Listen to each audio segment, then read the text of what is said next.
Migrant justice advocates have released details about what they call systematic exploitation at Bolero Shellfish.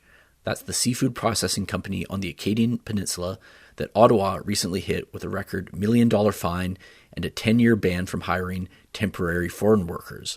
Bolero Shellfish and its parent company, Montreal-based Sogelco International, didn't respond to a request for comment by publication time. But the company has reportedly stated that it rejects the federal government's decision and will challenge it in court. The Migrant Workers Alliance for Change, or MWAC, said this week that workers from Mexico and the Philippines arrived at the facility in 2023 under contracts that promised between 9 and 12 months of stable employment. Instead, they encountered what MWAC has called a coercive debt scheme. Here's how it functioned. Workers were first scheduled for workdays lasting up to 16 hours before their hours were suddenly cut. That left them with as little as 20 work hours per week. They were still paid for 30 hours per week as required by the contract, but told they owed the difference. That meant that they would have to repay it or work those hours for free later, according to MWAC. This debt ran into the thousands for many workers, trapping them into ongoing unpaid labor year after year. During unpaid periods, migrant workers were, quote, forced to go hungry while paying rent to the employer, waiting for the employer to provide work, or to pay them the minimum 30 hours per week guaranteed by the contract. One worker, identified as Estefania Montes, was quoted saying that unpaid periods in Canada left her feeling desperate, not knowing when she would be able to work again. She said, "With nowhere to go, I developed anxiety.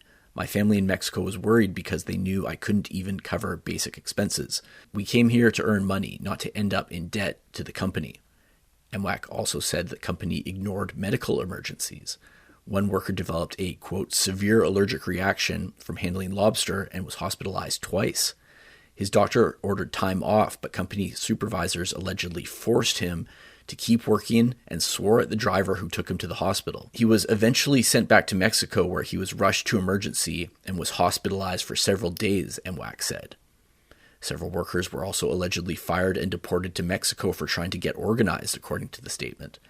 They had requested that the employer refrain from charging rent during unpaid periods. Meanwhile, corporate executive Gabriel Elbaz was quoted in the press describing Mexican workers as more rotten than their Philippine counterparts. He didn't respond to a request for comment about the remark by publication time. Migrant justice advocates are now calling for Ottawa to use money from the $1 million fine to compensate the workers who suffered abuse.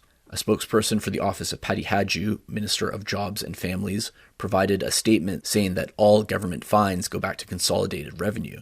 The statement said that abuse won't be tolerated and that fines like the one against Bolero show that enforcement is working.